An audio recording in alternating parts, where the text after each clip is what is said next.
बिस्मिल्लाहिर्रहमानिर्रहीम, अस्सलाम वालेकुम। बोल की महफूज पाकिस्तान मुहिम जारी है और रोज़ाना की बुनियाद पर हम आपको आगाही भी देते हैं। और अभी इस ट्रांसमिशन में मैं सुमैया रिजवान, मेरे को एंकर अरबाब जहांगीर आपको वेलकम कहेंगे। और अरबाब, रोज़ाना की बुनियाद पर कोई ना कोई एक ऐसा इशू होता है जो कि आवाम से ही मुंसलिक होता है और हम लेके आते हैं। दो मुहाज इस पर पाकिस्तान लड़ा है। एक तरफ कोरोना फैल रहा है, 10,000 से बढ़ गए हैं मरीज, और दूसरी तरफ बेरोजगारी है, कारोबार बंद है, लोग परेशान हैं, करें तो क्या करें। बिल्कुल, और पाकिस्तान को इस वक्त दोहरी मुश्किलात का सामना है कि कोरोना से तो लड़ना है ही, और साथ ही साथ मईशत को भी बचाना है, क्योंकि मईशत की कश्ती इस वक्त ऐसा महसूस होता है कि डूब रही है, लेकिन उसको डूबने नहीं देना।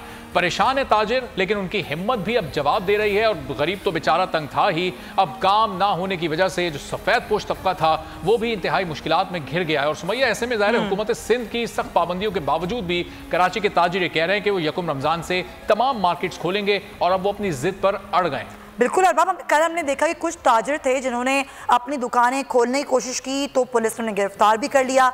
अब अल्टीमेटम दे रहे हैं एक बार फिर ताजिर रहनुमा, कहते हैं कि हुकूमत ने 2 से 3 दिन में फैसला नहीं किया तो हम खुद ही दुकानें खोल देंगे। जबकि डॉक्टर्स जो हैं वो लॉकडाउन को मज़ीद सख्त करने का मुतालबा कर रहे हैं। हमने देखा कल डॉक्टर्स ने प्रेस कॉन्फ्रेंस की, उन्होंने उलमाए कराम को भी ये कहा कि इस वक्त ये मुश्किल का वक्त है, और बार बार मुख्तलिफ जो सूबाई वज़रा हैं वो भी ये कह रहे हैं। वज़ीर आज़म ने खुद ये कहा कि मई में कोरोना वायरस पाकिस्तान में अपने पीक पर होगा, तो क्या करें कि हम इस सिचुएशन को सीरियस भी लें और आसान भी बनाया जाए। और अब क्या होगा कि लॉकडाउन रहेगा या नहीं रहेगा, कारोबार चलेगा नहीं चलेगा, एक अजीब कश्मकश का इस वक्त पूरा मुल्क शिकार है। ज़ाहिर इस सिलसिले में पहले रिपोर्ट देखते हैं, वापस आएंगे तो कुछ ताजिर रहनुमा भी हमारे साथ मौजूद होंगे, उनसे भी इस पूरी सूरत हाल पर गुफ्तगू करेंगे। पहले रिपोर्ट देखिए। बात कर रहे हैं मुख्तलिफ शहरों में कारोबार की क्या सूरत हाल है। पंजाब की अगर बात करें तो अरबाब, पंजाब में कुछ हद तक कारोबार खुला भी है और नहीं भी, लेकिन वहाँ बेयकीनी है। लेकिन कराची में तो एक चीज़ बिल्कुल एक तरफ है कि भाई खुलना ही नहीं है, ये क्या होगा, और अभी खुल भी नहीं रहा तो ताजिर इसलिए परेशान। बिल्कुल, और जिन्होंने खोलने की बात की उनको भी गिरफ्तार कर लिया गया और अब दरखास्त जमानत भी उनकी मुस्तरद हो गई है। कफील अहमद से सूरत हाल जान लेते हैं। कफील हमारे साथ मौजूद है कराची से, सुधीर लाहौर की सूरत हाल से आगाह करेंगे। कफील, इस वक्त क्या सूरत हाल है कराची में? आज ज़ाहिर मार्केट्स खोलने का ऐलान तो हुआ था, शेरशाह मार्केट खुलेगी और दीगर मार्केट्स खुलेंगी, लेकिन फिर कल वो गिरफ्तारियां देखने में आई, आज अदालती फैसला भी सामने आ गया। इस वक्त क्या सूरत हाल है, क्या सोच रहे हैं ताजिर? देखें, जो हमारी बात हुई है सूरत हाल तो खासी अब जो है वो मुश्किल हो गई है ताजिरों के लिए, इसलिए कि कल जो ऑल सिटी इत्तेहाद ताजिर का जो एक ग्रुप था उनको जो है अब जेल कस्टडी हो गई है 14 रोज़ के लिए। गो कि वो बेल करा सकते हैं, ताहम उनको जो है वो जेल भेज दिया गया है। तो अब दीगर जो ताजिर हैं वो जो हमारी बात हुई है वो खासे खौफजदा जो है वो दिखाई दे रहे हैं कि अब कारोबार खोल और कोई फ़ैसला जो है वो ताहाल नहीं कर पा रहे हैं। कुछ ताजिरों से हमारी बात हुई है तो उनका ये कहना है, जो कुछ ताजिर कहते हैं कि अब इस वक्त जो है वो कम से कम एक हफ़्ते मज़ीद कारोबार ना खोला जाए। ताहम जो शर्जील गोपलानी है जो कि दूसरा ग्रुप है ऑल सिटी ताजिर इत्तेहाद का, उनका कहना ये है कि एक और इजलास जो है वो अब से कुछ देर बाद बुलाया गया है और उसमें तमाम ताजिरों को जो है वो दावत दी गई है, वो बैठेंगे और फिर मुशावरत के बाद फैसला किया जाएगा। लेकिन ताजिरों की बहुत बड़ी तादाद जो है वो अब कारोबार खोलने से थोड़ा सा खौफजदा दिखाई देती है। कल की बात है कि इजलास और हो रहा है, बार बार मीटिंग्स हो रही हैं और ये तय करने की कोशिश की जा रही है कि अब ताजिर करेंगे क्या। सुधीर, आपकी जानिब में आऊँगी, लेकिन उससे पहले हमारे साथ मौजूद हैं सदर तो ऑल ताजिर इत्तेहाद शर्जील गोपलानी साहब। गोपलानी साहब, बहुत शुक्रिया।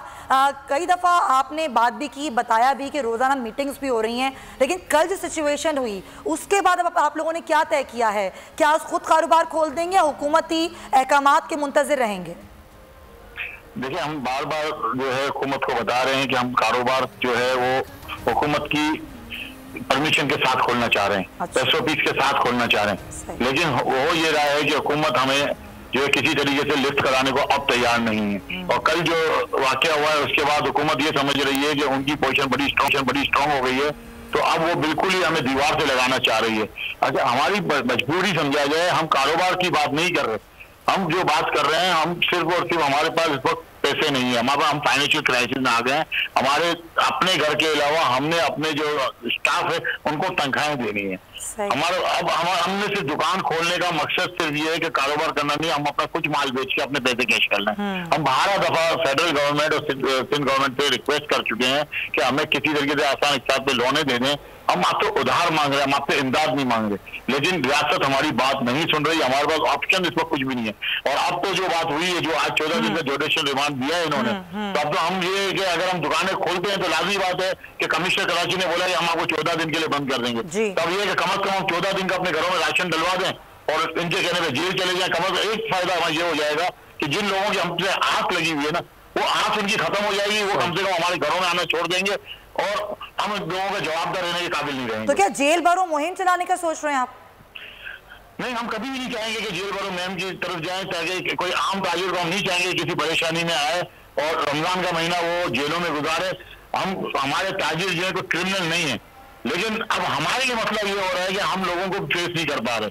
लोगों की हमसे उम्मीदें थी, लोगों की हमसे आस थी, लेकिन अब कल जो हुकूमत सिंध ने किया है, जैसे हमें सबसे बड़ी उम्मीद इस वक्त हुकूमत सिंध से थी, वजीर आला सिंध से थी। कल जो उन्होंने रवैया इख्तियार किया है, तो हमें अब नहीं लग रहा सुनवाई होगी। अब हमारे पास कोई और ऑप्शन नहीं है जेल में जाने के लिए। तो गोपलानी साहब, क्या आपस में आप लोग तमाम ताजिर मुत्तहिद हैं? आप में यूनिटी है? अलग अलग आपकी एसोसिएशन हैं? अतीक मीर साहब ये कहते हैं कि हुकूमती पॉलिसी के खिलाफ नहीं जाएंगे, हुकूमती अहकाम को माना जाएगा। कल ऑल सिटी ताजिर इत्तेहाद की जानिब से ऐलान हुआ था कि जी मार्केट्स खोल दी जाए, फिर उसके खिलाफ एक्शन भी हो गया। तो ऐसा लग रहा है कि आपस में भी आप लोग मुत्तहिद नहीं है। नहीं, देखें, तमाम लोग एक पेज पे हैं कि या तो दुकानें खुल जाएं या हमें किसी तरह के फाइनेंशियल सपोर्ट मिल जाए, चाहे वो अतीक मीर हो, चाहे जमील पराचा हो, चाहे शर्जील हो, चाहे हमारा। कल जो हुआ है मैं बिल्कुल इसको कंडेम करता हूं कि गलत हुआ है। हम 12 दफा वार्न कर रहे हैं गवर्नमेंट को कि हमारी मजबूरी है, हमारी मजबूरी समझे। हमने 3 दफा कॉल दी, हम दुकानें खोलेंगे, हमने 15 तारीख की कॉल दी थी, हम दोबारा फर्स्ट रमजान की कॉल दे रहे हैं। ये मकसद सिर्फ ये होता है कि हमारी बात सुनी जाए, लेकिन अगर आप नहीं सुनेंगे तो अगले क्या करें? आप लोगों से मुज़ाकरात के लिए गवर्नमेंट ने कोई स्पोक्स पर्सन बनाया था? सईद गनी और नासिर हुसैन शाह साहब से आप लोग रब्ता कर रहे हैं और कह रहे हैं कि वो लोग फोन भी नहीं उठा रहे, वो रिप्लाई भी नहीं कर रहे, क्या वाकई ऐसा ही है? देखें, आप भी जो चैनल से मेरी बात हुई थी लास्ट टाइम ट्यूसडे को, और उस पे आपके सामने मैंने बात की थी कि हमारे फोन नहीं उठ रहे, तो उन्होंने ये जवाब दिया था कि हमने आपकी एसओपी भिजवा दी है सीएम साहब को, सीएम साहब ने पीएम साहब को भिजवा दी होगी। आज उनका स्टेटमेंट ये आ रहा है कि जो सुबह मैंने चैनल पे बात की, उससे सईद गनी साहब ने ये कहा कि हमने जो है वो नेशनल डिजास्टर जो कोई कमेटी बनी हुई है उनको हमने भिजवाई है और वहां से जवाब आएगा तो आपकी मार्केटें खुलती है। लेकिन गोपलानी साहब, आपने मेरे ही प्रोग्राम में ये खबर भी दी थी कि सब कुछ तय हो चुका है, अब बस हम कारोबार खोलने जा रहे हैं, लेकिन वो सब कुछ जो तय हुआ था उसके बाद अचानक खामोशी क्यों छा गई? बीच में क्या प्रॉब्लम हुई? बीच में जो नीयत खराब हुई वो सिंध गवर्नमेंट की नीयत खराब हुई। इसमें हमारी नीयत में कहीं फर्क नहीं था। जिस तरीके से सिंध गवर्नमेंट चाह रही थी हम उस तरीके से उनके साथ कोऑपरेट कर रहे हैं, फर्स्ट डे से लेके आज तक। अभी भी आप देखें कि कल जब कमिश्नर साहब ने हमारे ताजिर रहनुमा के साथ राब्ता किया, हमें ये कहा गया सब कुछ तो हो चुका, आप 2 दिन और बर्दाश्त कर लें। और आज सुबह जो अभी रिपोर्ट है हमारे जराए आप ये बता रहे हैं कि अब हम 4 दिन तक आपसे नहीं मिलेंगे। अब वज़रा जो है ताजिरों से मिलना नहीं चाहते, अब ताजिरों जिसको दुकान खोलनी है वो खोले और वो जेल जाए। अब उनका रवैया आज सुबह ये है, वो आज आमलाना रवैये पे सिंध गवर्नमेंट आना चाह रही है, जबकि हम आज भी चाह रहे हैं कि सिंध गवर्नमेंट कोई ऐसा फैसला करे जिससे हमारा मसला हल हो जाए। क्या आप कोरोना के खौफ से हैं डिप्रेशन का शिकार? अब ना हो परेशान। बोल महफूज पाकिस्तान के तहत डॉक्टर ऑनलाइन का आगाज हो चुका है। माहिरीन सेहत से पूछें कोरोना से मुताल्लिक अपने सवालात। राब्ते के लिए फोन उठाएं और डायल करें 021-350-91425, 021-3509-1433। लाइव कॉल्स होंगी दोपहर 2 से 3 के दरमियान। आप अपने सवालात व्हाट्सएप पर भी भेज सकते हैं 0337-0310-377 और रह जाने वाले सवालात के जवाबात 24 घंटे ब्रेक में नशर किए जाएंगे। इस पैगाम को अपने सोशल मीडिया अकाउंट्स पर शेयर करें और अपने प्यारों को टैग करें और इस नंबर पर व्हाट्सएप करें ताकि हम ये पैगाम आपको और आपके प्यारों को भेजें। क्या पता किसकी मदद हो जाए। तो जुड़े रहिए बोल के साथ, क्योंकि बोल का पैगाम महफूज पाकिस्तान।